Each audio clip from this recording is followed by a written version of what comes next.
Pall Mall Famous Cigarettes present The Big Story.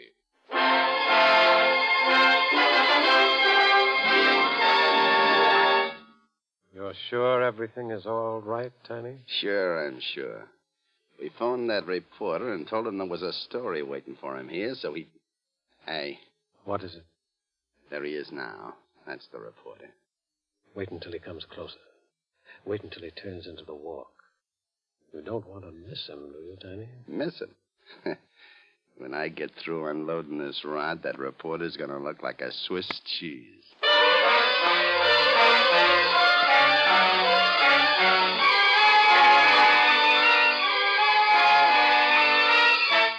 The Big Story. Here is America, its sound and its fury, its joy and its sorrow, as faithfully reported by the men and women of the great American newspapers.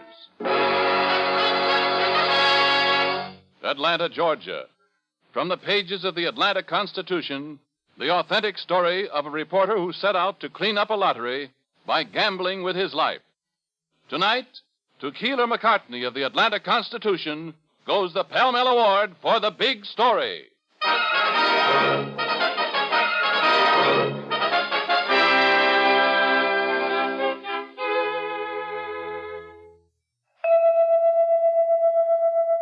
Of all America's leading cigarettes, only one is outstanding. Only one is outstanding. It's the longer, finer cigarette.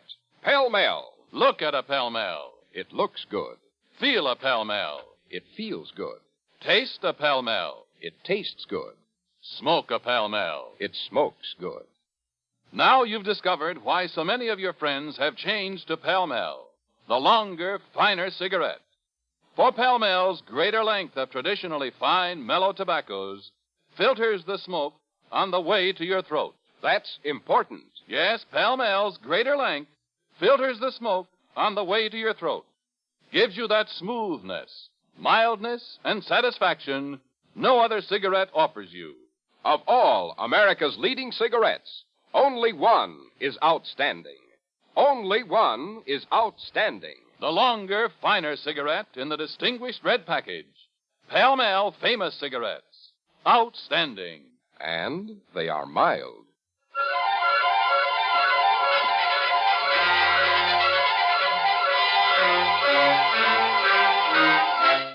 And now, the story as it actually happened. Keeler McCartney's story as he lived it. Atlanta, Georgia.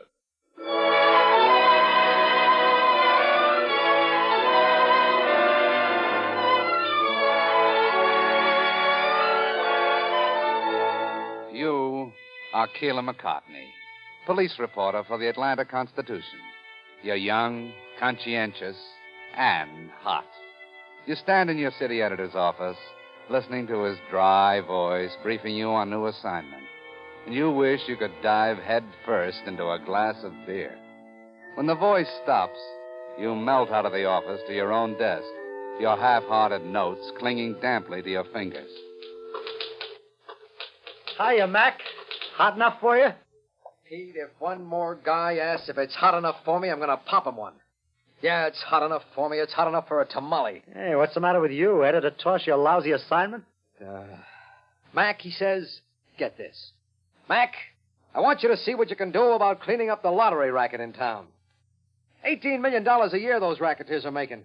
Enough to buy plenty of Tommy guns to bump off any reporter who's dope enough to stick his nose into that setup. How do they operate the thing? You lay a bet on the third, fourth, and fifth digits of the daily bond total in the paper. Uh-huh. Pays off 450 to 1, but the odds are 1,000 to 1 against you. How do you find out about a lottery anyhow? Place a bet. Fellow down the street from me, Joe Sampson, he gambles a lot on it. Ask him. He should be able to make contact for you. Okay, what can I lose? Nothing but $1. Or, who knows, you might even make a killing.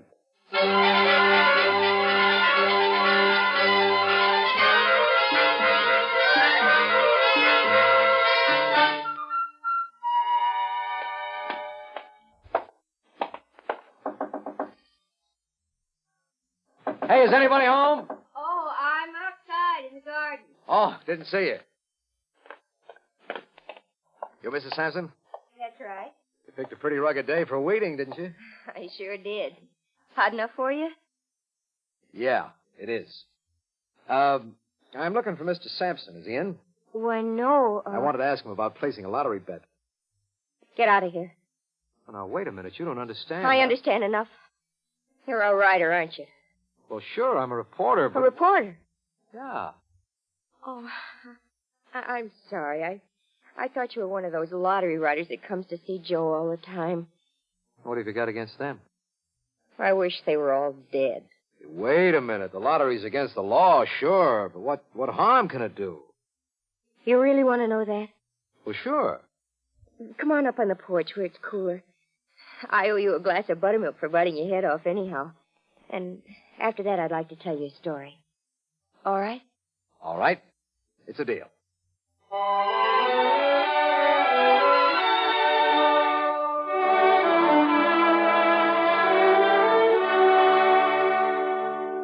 Maybe it's not much of a story, Mr. McCartney. It's the kind of thing that probably happens to a lot of people. The thing is, this time it happened to Joe and me. We were married about a year then when... Mrs. Sampson, I gotta hand it to you.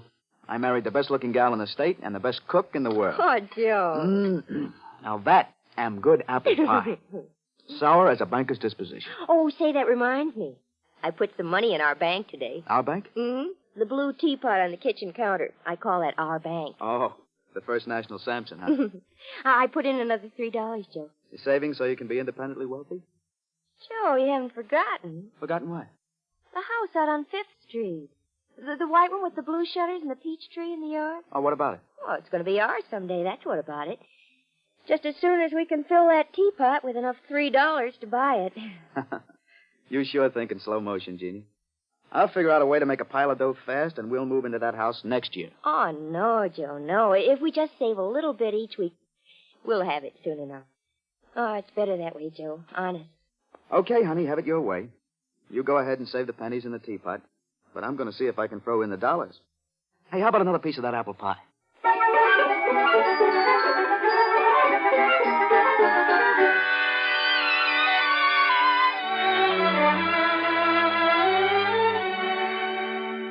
Joe's always like that, Mr. McCartney. Fast. He can't wait for things. Well, like planting those flowers in the yard. Joe was swell about digging up the dirt for me, but he doesn't like the waiting for the flowers to come up. Anyhow, Joe brought me the $3 I asked for from his check every payday, and I'd go put it in the blue teapot. It got so's I'd wait for him on the porch steps every Friday. Hi, baby. Give it to me. Give what to you? The $3 for the teapot. Look, honey, I haven't got it. You haven't got it? Oh, but Joe... Listen, Jeannie, did you ever hear of the bug, the lottery? You know, you bet on the numbers and the barn total each day, and if you win, they pay you $450 to 1. Well, all we need is to hit it right just once, and we've got a down payment on the house. Oh, Joe, no. Please don't gamble. Give me the money and let me put it away in the teapot. Oh, come on, baby. Be a sport. Just a few bucks, that's all. Well, what harm can it do?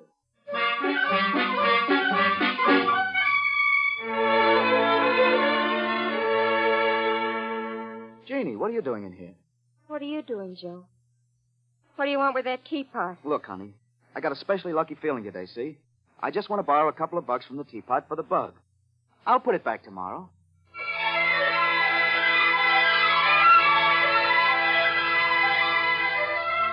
Look, Jeannie, how about sparing me a few bucks, huh? The teapot's empty, Joe. Yeah, I mean from the housekeeping money. Oh, Joe. I got a hunch today on number 419. I figure all I have to do is lay $10 on that, and I can clean up and get back all my losings in one hit.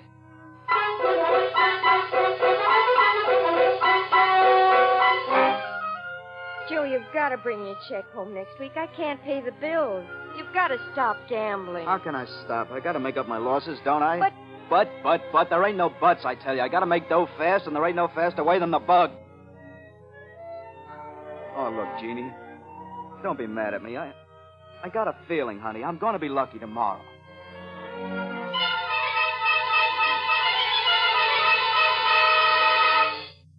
I heard of people that couldn't stop drinking, Mr. McCartney. Men who kept on drinking even when it made them sick. Well, that's how gambling is with Joe now. Something rotten, something he can't get away from, even though it's like poison and he's sick with it. Last night I sat across the table in the kitchen just looking at him. Watching him kind of sit there and fall away into little pieces. Just looking at him. What the devil are you looking at? You? Well, quit it. I'm sorry. Sorry. Do you always have to be sorry? I'm sorry. Why don't you give it up, Joe? What are you talking about? The lottery, give it up, Joe. Why don't you give up picking on me? I'm not picking on you. Yes, you are. I don't bet because I want to. I bet because I'd be a dope to stop now. I've lost too much to quit now, and my number's going to come up. You know it won't. It's got to come up someday, doesn't it? And when it does, we'll be rich. Rich? What do we want to be rich for? We just want to save enough to put in our bank. Yeah, sure. Lousy nickels and pennies to put in the bank so we can buy a house when we're 80. That's not true. You know it isn't. We had lots of money in the bank before. Before what? Well, go ahead, say it. Before I robbed the bank to gamble, that's what you were going to say, right? No, Joe. Before Joe robbed the bank, before Joe swiped the money. I'm not blaming you. You just think I robbed your lousy bank, that's all? No, I don't. All right, I did. I robbed the lousy little broken-down teapot. I swiped the money and I left it empty. Lousy little teapot with a lousy little broken handle. It's all empty. Look at it. All empty, and I don't care. You hear me, Jeannie? I don't care. I don't care a hoot about your lousy little teapot. Oh, Jeannie. For the love of heaven, help. Joey. I can't stop, Jeannie. It's like being drunk or crazy. Every week when I get my check, I say, this time I'll bring it home to Jeannie. This time I'll give it all to Jeannie. And that guy comes along with his lottery, and I can't stop. What are we going to do, honey? I don't know. Oh, Joe, I wish they were all dead. So do I.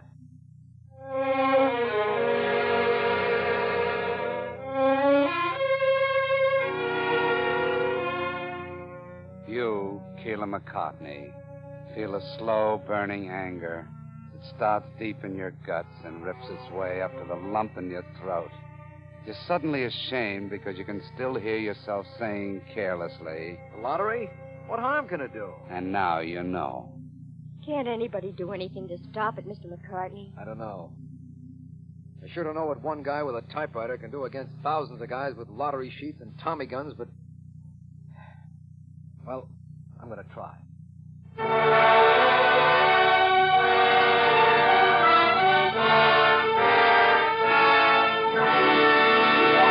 We'll be back in just a moment with tonight's big story.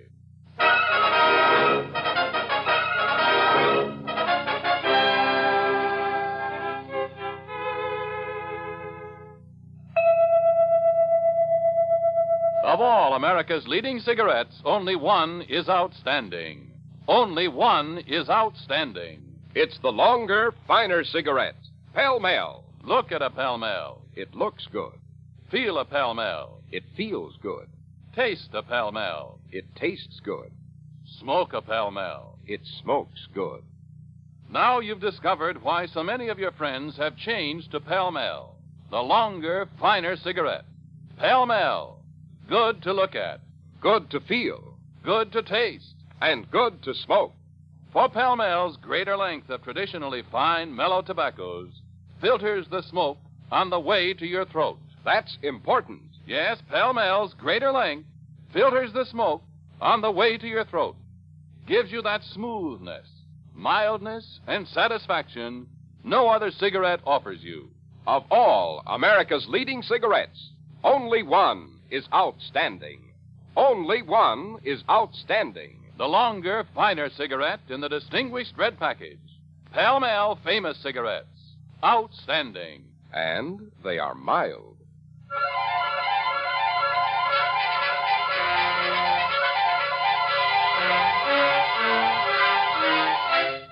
This is Cy Harris, returning you to your narrator and the big story of Keeler McCartney as he lived it and wrote it. You, Keeler McCartney, are mad. Hot and mad.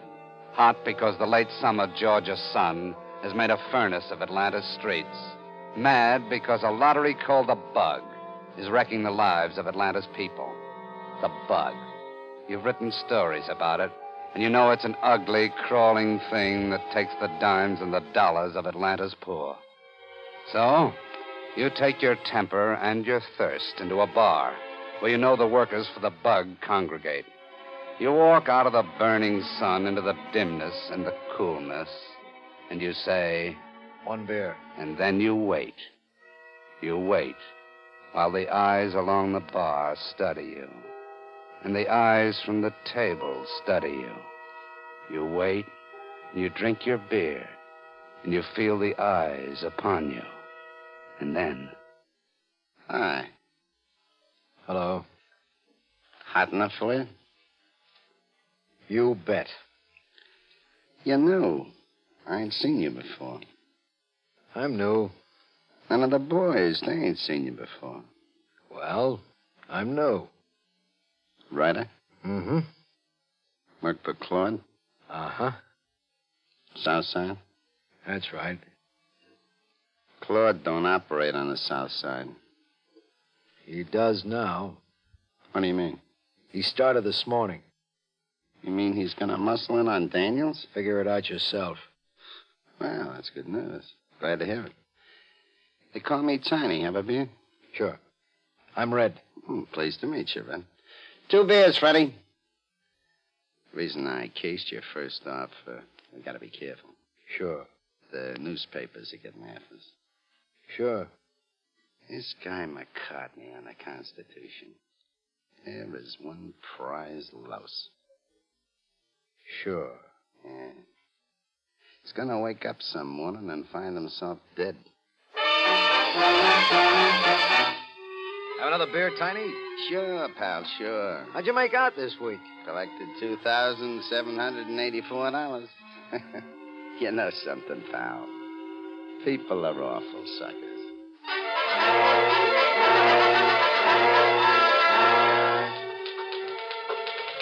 Congratulations, Mac. Those stories of yours on the bug are beginning to pay off. The cops picked up 3 lottery bosses again yesterday. They're only the little guys, Pete. We have to get the big ones. The biggest one. Well, go to it. Sure. Trouble is, I don't know who he is.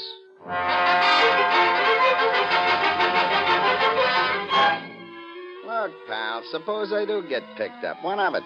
This lawyer the boss hired can get a charge buried for years. Great guy, the boss. I never met him. Great guy. Never comes around here, does he? The boss? In a crumb joint like this? Don't be funny. Dan Hurlbut is a gentleman.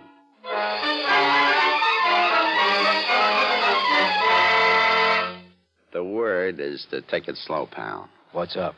Well, this lousy reporter, this McCartney on the Constitution, he's found out Dan Hurlbut's the boss.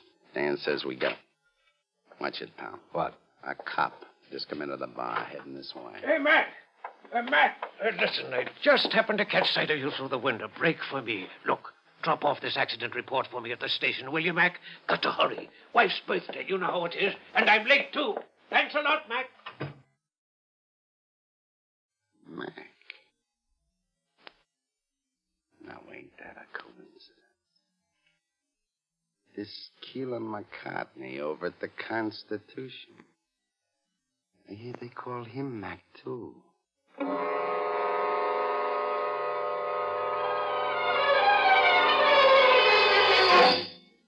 That's it. He knows. They all know. A sudden, ugly silence falls over the bar, and all those eyes turn toward you again. All those ugly, pig-like eyes. You stand up. You put a hand into your hip pocket. Your back towards the door. Slowly, slowly, keeping a steady watch on Tiny and his pals. And then you push open the bar door, and you're outside in the street, and you start to run. You take your hand out of your hip pocket because you didn't have a gun anyway. You just run.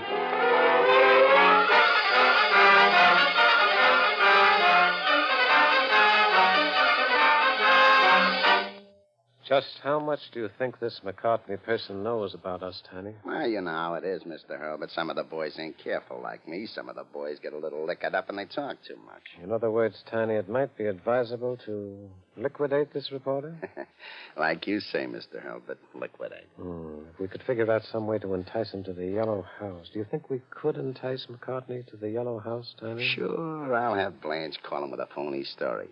Just tell me when you want him, Mr. Hurlbut. Just tell me when.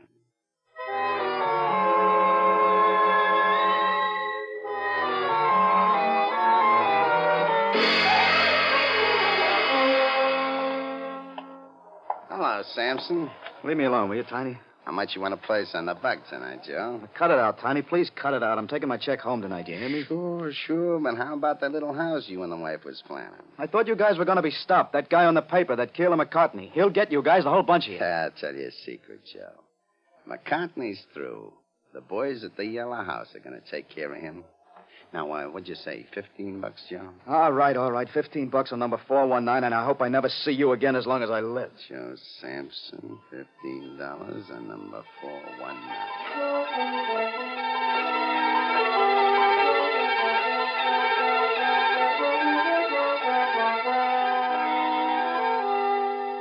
You sure everything is all right, Tiny? Sure, I'm sure, Mr. Hurlbut. Blanche telephoned McCartney, told him there was some kind of a story here.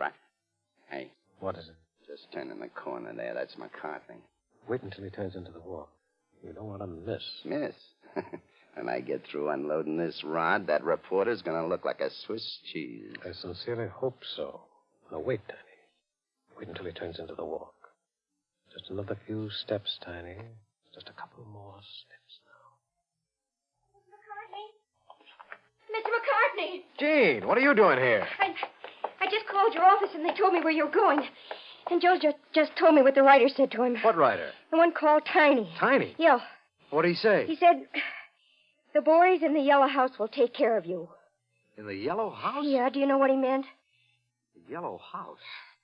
Nope, rings no bells. Oh. Well, thanks anyway, Gene. I'll go in here now and cover this story. And maybe I'll check on the Yellow House business later. All right. Oh, but take care of yourself. Don't worry, I'll be... Gene. Yeah? Do you see the number on this house right here? Says, 224 on the stoop. I just got an anonymous phone call to cover a story at number 224. Well, what's that got... You see what I mean? Number 224 is a Yellow House.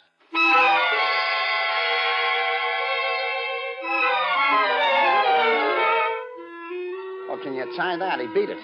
Well, Tiny, that's the second time you've failed me. Me, Mr. Hurlbut? You, Tiny. I found out it was you who talked too much and started all this difficulty. And now you've bungled an opportunity to rectify your mistake. Tiny, much as I regret the necessity, you are through.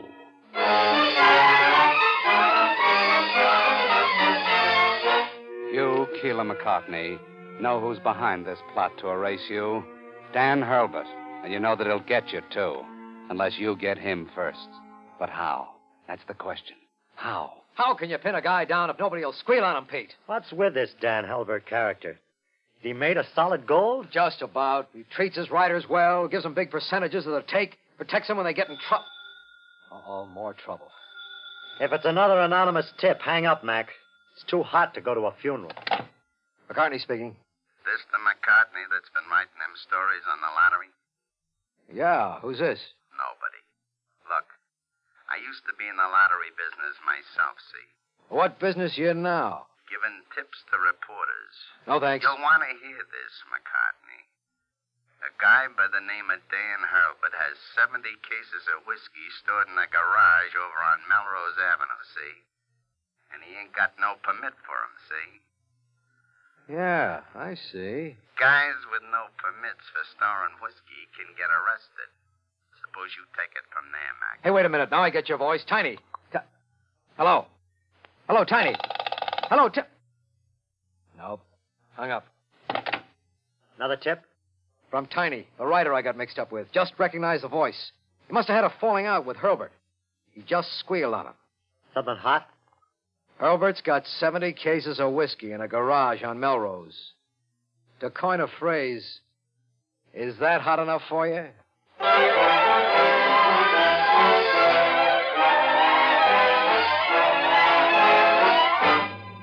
It's hot enough for anyone, including the police. Dan Hurlbut is arrested for storing whiskey without a permit. Then the police begin their relentless questioning and finally secure the 3-page confession which wipes up what's left of the lottery racket in Atlanta.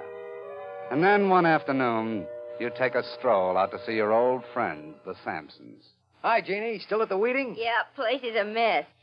Want some buttermilk? I could be persuaded. Joe home? Oh, not yet. He stopped by to get his paycheck. I bought a new teapot today. And Well, here's its chief depositor now. Oh. Hi, Joe. Hi, Mac. Good to see you. Hello, baby. How about a kiss, huh? Give it to me. What? For $3 for the bank. You settle for 2? Joe Sampson, you... Now, take it easy, honey. I saw these flowers downtown, and I thought they'd, well, kind of brighten up the place while those ones you planted take their own sweet time blooming. Oh, Joe, you big lug. And then, well, I had to stop and get Mac here a couple of cigars to say thanks. Didn't I?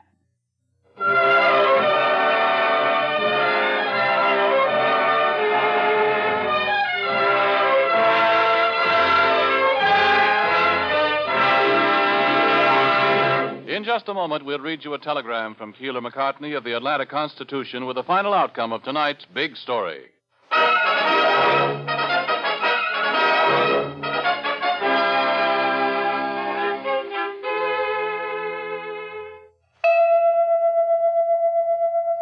Of all America's leading cigarettes, only one is outstanding. Only one is outstanding. The longer, finer cigarette in the distinguished red package. Pall-Mall. Good to look at. Good to feel. Good to taste. And good to smoke. For Pall-Mall's greater length of traditionally fine, mellow tobaccos filters the smoke on the way to your throat. That's important. Yes, Pall-Mall's greater length filters the smoke on the way to your throat. Gives you that smoothness, mildness, and satisfaction no other cigarette offers you. Remember, Pall-Mall famous cigarettes. Outstanding. And they are mild.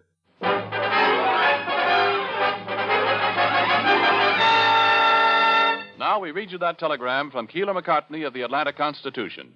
Previously unable to get any evidence against lottery boss in tonight's big story, arresting him on a liquor charge was the only way to legally hold him. Once in custody, he was persuaded to confess that he employed 1,200 people in Atlanta's $7 million lottery ring. A 15-count indictment was secured against him, and he was sentenced to 6 years on the chain gang at Tatnall State Prison in Reidsville. My sincere appreciation for tonight's Pall-Mall Award. Thank you, Mr. McCartney. The makers of Pall-Mall famous cigarettes are proud to have named you the winner of the Pall-Mall $500 award for notable service in the field of journalism. Listen again next week. Same time, same station, when Pall-Mall famous cigarettes will present another big story. A big story from the front pages of the Los Angeles Herald-Express.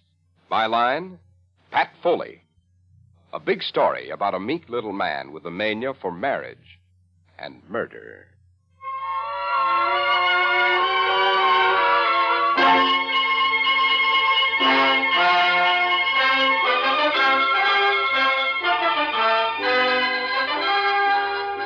The Big Story is produced by Barnard J. Prockter with music by Vladimir Zelinsky. Tonight's program was written by Gail Ingram. Your narrator was Bob Sloane, and George Petrie played the part of Keeler McCartney. In order to protect the names of people actually involved in tonight's authentic Big Story, the names of all characters in the dramatization were changed, with the exception of the reporter, Mr. McCartney.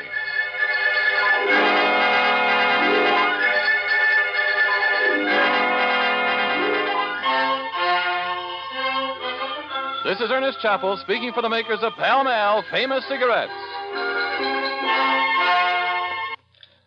This is NBC, the national broadcasting company.